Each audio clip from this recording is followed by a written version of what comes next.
MPU 21032, Penghayatan Etika dan Peradaban, Cabaran Kelestarian Etika dan Peradaban di Malaysia. Disediakan untuk Tuan Pisul bin Nasir. Disediakan oleh DKA 1D Kumpulan 3, Nur Fatihah binti Zainul 03 DKA 22F1090, Nur Syazah Alia binti Yahya 03 DKA 22F1040, Nur Alia Natasha binti Amir Rostam 03 DKA 22F1044, Nur Fatin Nabila binti Muhammad Akia 03 DKA 22F1008, dan Citra dan Perempuan Maha Prakash 03 DKA 22F1109, dan Nur Kafifah binti Sahrudin 03 DKA 22F1004. Isi kandungan: pengenalan, maksud umum, cabaran, strategi dan langkah, nilai, kesimpulan, sumber. Pengenalan. Sejarah Malaysia moden pada hari ini adalah satu kesinambungan sejarah peradaban yang telah bermula sejak seawal sebelum Masihi lagi, iaitu sebelum terbentuknya Tanah Melayu dan Malaysia moden. Tanah Melayu adalah sebahagian daripada kawasan yang luas terbentang yang dikenali sebagai Malay Archipelago. Malaysia, sebuah negara yang merdeka, telah bermula pada tarikh 31 Ogos 1957. Namun, sebagai sebuah peradaban, ia telah bermula sejak beratus tahun yang lalu. Akar kepada kemenjadian Malaysia pada hari ini adalah apa yang telah dicorakkan sejak beratus tahun yang lalu oleh watan dan para leluhurnya. Justru, melupakan kesinambungan sejarah lalu itu adalah satu kesalahan dan keaiban yang sebenarnya merugikan bangsa Malaysia. Maksud umum. Kelestarian. Ia bermaksud keupayaan mengekalkan sesuatu, memastikan kewujudan atau memanjangkan. Manakala peradaban ialah keadaan serta tingkat kemajuan pada kehidupan jasmani dan bangsa tamadun. Manakala etika bermaksud prinsip moral atau nilai-nilai akhlak yang menjadi pegangan seseorang individu. Cabaran. Terdapat banyak cabaran yang dihadapi, iaitu cabaran politik, cabaran ekonomi, cabaran sosial, cabaran psikologi, cabaran pembangunan karakter, cabaran globalisasi, cabaran alam sekitar dan cabaran sains dan teknologi. Cabaran politik.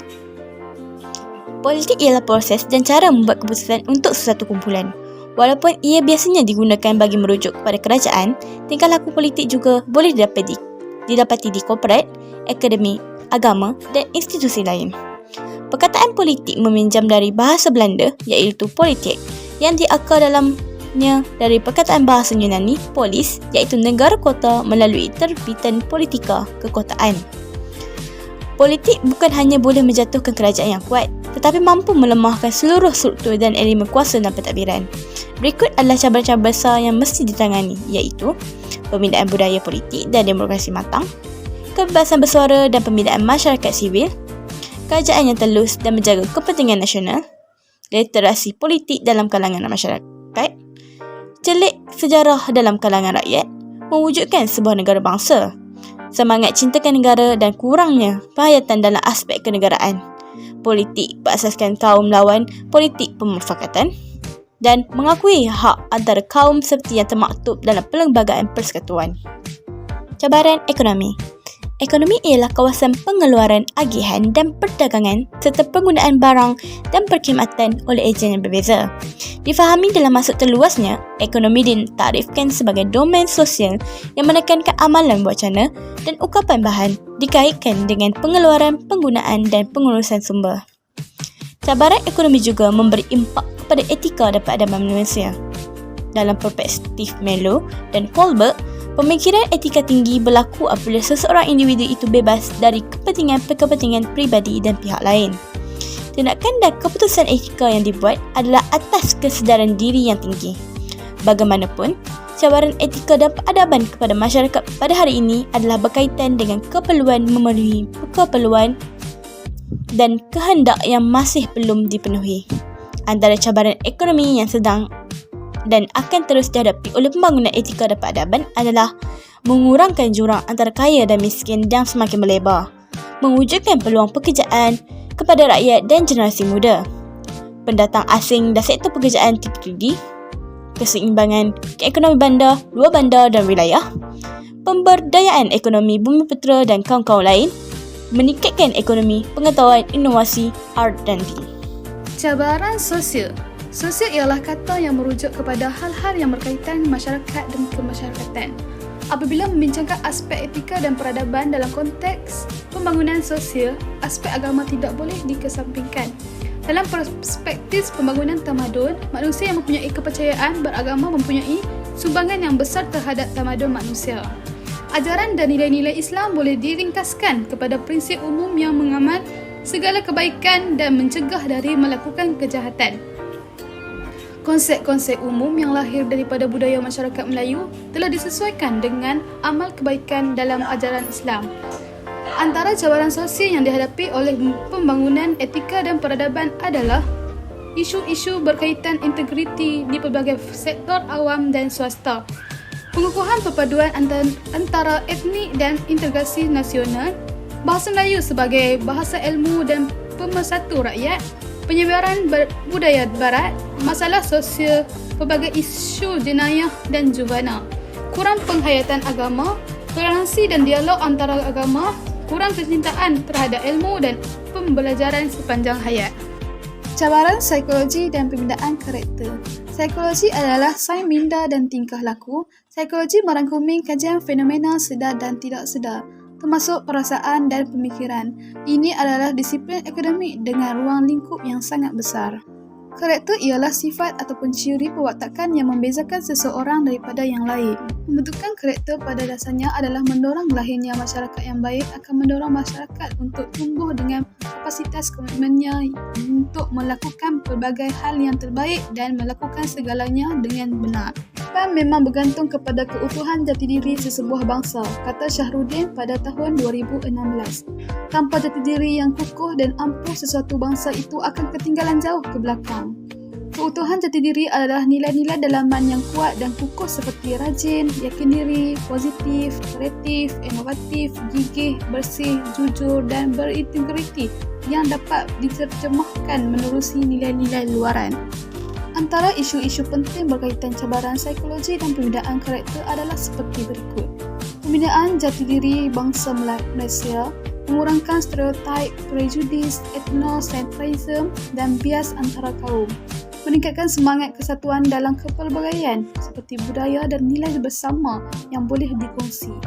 Minda kelas pertama lawan minda kelas ketiga, keutuhan moral dan integriti, kearifan dan tempatan ataupun local genius. Dan globalisasi. Globalisasi adalah proses sejarah penyatuan dunia dalam bidang ekonomi, politik, teknologi, sosial dan budaya yang menjadikan dunia menjadi tempat yang semakin saling berkaitan. Dalam pengertian ini, proses ini dikatakan telah menjadikan dunia sebagai kampung global. Globalisasi adalah fenomena yang jelas terutama sejak akhir abad ke-20 dan awal abad ke-21. Biasanya ditunjukkan bahawa ia bermula dengan kedatangan Columbus di Amerika pada akhir abad ke-15 dan dengan penjajahan oleh kuasa-kuasa Eropah di seluruh dunia. Globalisasi boleh memberi impak positif dan negatif dalam pelbagai aspek kehidupan termasuklah etika dan peradaban manusia. Impaknya boleh datang pelbagai bentuk yang ketara dan tidak ketara. Bagaimanapun, dalam konteks etika dan peradaban, khususnya pada zaman revolusi industri 4.0, kesannya sangat besar akibat daripada penggunaan total teknologi maklumat yang merentasi pelbagai bidang. Antara cabaran-cabaran besar yang akan dihadapi oleh pembangunan etika dan peradaban adalah data dan maklumat raya yang tidak ditapis dan berlega-lega dalam ruangan terbuka yang sangat mudah diakses oleh pengguna sebagai golongan. Ada negatif seperti sekularisasi, ajaran sesat liberalisasi yang mudah disebar luaskan tanpa sekatan. Kebebasan bersuara tanpa batas dalam dunia tanpa sepadan menerusi pelbagai platform media sosial. Meningkatkan gejala buli dalam ruang cyber yang terbuka. Peningkatan gejala LGBT dan pemikiran underground. Pelbagai isu rasis dan Islamofobia. Keselamatan cyber dan data peribadi. Cabaran alam sekitar. Alam sekitar merupakan segala benda hidup dan bukan hidup yang wujud secara semula jadi di permukaan bumi atau sebahagian daripadanya. Alam sekitar juga boleh dipanggil flora dan fauna. Etika dan peradaban juga berkait secara langsung dengan alam sekitar. Alam sekitar yang berdaya huni dan selamat memberi gambaran bahawa manusia di sesuatu kawasan mengambil berat akan penjagaan dan pemeliharaan alam sekitar. Manusia yang beradab dan beretika akan sentiasa menjaga persekitaran dan lingkungannya untuk generasi yang akan datang. tanpa etika dan integriti alam sekitar tidak akan dapat dipertahankan. Antara isu dan cabaran dalam konteks alam sekitar adalah pencemaran laut, udara dan darat, eksploitasi sumber-sumber alam sekitar secara tidak terkawal dan haram, isu-isu biodiversiti, kepupusan pelbagai spesies fauna dan flora akibat perubahan iklim, kehidupan flora dan fauna yang terancam akibat pembelakan, pertanian, pindah dan pemburuan haram, konflik antara pembangunan fizikal, pertanian, perikanan dan peternakan, kekurangan bekalan dan zat makanan, penggunaan minyak rendah dan karbon, penggunaan tenaga alternatif seperti air, angin dan solar. Cabaran sains dan teknologi. Maksud sains. Maksud sains ialah ilmu pengetahuan yang teratur dan sistematik yang boleh diuji atau dibuktikan kebenarannya. Cabang ilmu pengetahuan yang berdasarkan kebenaran atau keperluan semata-mata. Maksud teknologi. Aktiviti atau kajian yang menggunakan pengetahuan sains untuk tujuan praktis dalam industri, pertanian, perubatan, perniagaan dan lain-lain. Kaedah atau proses menangani sesuatu masalah teknikal. Sains dan teknologi adalah sebahagian daripada keperluan penting kehidupan manusia sejak bermulanya zaman revolusi sains. Teknologi yang ada pada hari ini sememangnya membawa banyak manfaat kepada manusia, namun terdapat sisi gelap sains dan teknologi yang boleh meruntuhkan kehidupan manusia apabila ia disalahgunakan. Terdapat isu-isu tidak beretika yang berlaku dalam dunia sains dan teknologi yang jika tidak diperbaiki akan menyebabkan kepada kehancuran peradaban. Isu-isu sains dan teknologi yang perlu diberi perhatian adalah isu-isu etika dan profesionalisme dalam kalangan saintis dan penyelidik. Penggunaan drone, satelit dan teknologi militari dalam peperangan massa, penyelidikan dan pembangunan berasaskan kehendak dan bukan keperluan manusia. Penggunaan bahan-bahan kimia terlarang dalam pembuatan ubat-ubatan, monopoli syarikat-syarikat besar dalam penjanaan kekayaan berkaitan sains dan teknologi yang kehilangan nilai, teknologi dan produk hijau. Strategi dan langkah. Terdapat banyak strategi dan langkah untuk melestarikan etika dan peradaban di Malaysia. Mari kita lihat dan ketahui antara strategi dan langkah-langkahnya. Strategi dan langkah kelestarian etika dan peradaban di Malaysia. Pertama, membina pemikiran dan sikap yang betul terhadap etika dan peradaban dalam kalangan masyarakat. Kedua, menjunjung tinggi budaya ilmu, nilai-nilai moral, akhlak dan integriti. Ketiga, keazaman politik dan pemertabatan etika dan peradaban. Keempat, kelestarian etika dan peradaban menerusi kebudayaan kebangsaan. Kelima, kesepaduan sosial. Keenam, amalan dan penghayatan rukun negara. Ketujuh, falsafah pembangunan negara. Kelapan, peranan agama dan sistem kepercayaan. Dan kesembilan, pembangunan modal insan dan masyarakat minda kelas pertama. Seterusnya, nilai. Terdapat banyak nilai yang diperolehi. Mari kita lihat dan fahami satu persatu nilai yang diperolehi daripada kelestarian etika dan peradaban di Malaysia. Nilai. Terdapat banyak nilai yang diperolehi. Berikut adalah nilai yang diperolehi jika kelestarian etika dan peradaban dilakukan di Malaysia. Mari kita lihat dan fahami satu persatu nilai yang diperolehi daripada kelestarian etika dan peradaban di Malaysia. Pertama, membina pemikiran dan sikap yang betul terhadap etika dan peradaban dalam kalangan masyarakat. Kedua, menjunjung tinggi budaya ilmu, nilai-nilai moral, akhlak dan integriti dalam kehidupan bermasyarakat dan bernegara. Mengukuhkan kejujuran dan keazaman politik dalam memperkukuhkan etika dan peradaban serta menolak nepotisme, kronisme, politik wang dan ketidakadilan.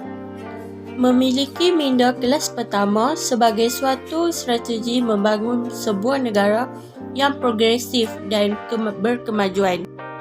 Menjadi bangsa Malaysia yang berjiwa merdeka, yakin tentang berkemampuan sendiri dan setaraf dengan bangsa-bangsa lain di dunia. Memartabatkan dan menghayati kelima-lima prinsip rukun negara sebagai tulang belakang membina sebuah negara beretika dan berperadaban. Kesimpulan, kelestarian etika dan peradaban adalah suatu yang penting dan mesti dipertahankan sampai bila. Hal ini kerana dalam konteks Malaysia, kelestarian itu banyak bergantung kepada akar dan tradisi yang telah terbina sejak ratusan tahun lalu. Bukan mudah untuk membina dan membangunkan etika dan peradaban kerana ia merupakan suatu proses yang panjang. Namun, percayalah Malaysia memiliki ramuan dan keunikan yang tersendiri ke arah itu. Dengan formula yang betul, kepimpinan yang berintegriti dan rakyat yang bijaksana akan mampu merealisasikan cita-cita dan matlamat murni ini. Sumber internet Wikipedia, MyMister dan SlideShare. Manakala buku Penghayatan Etika dan Peradaban, Penghayatan Etika dan Peradaban dan Kamus Dewan edisi kelima. Sekian, terima kasih. Terima kasih kerana sudi memberi perhatian dan kerjasama. Jangan lupa subscribe, like dan share. Jangan lupa tekan butang notification. Ting ting.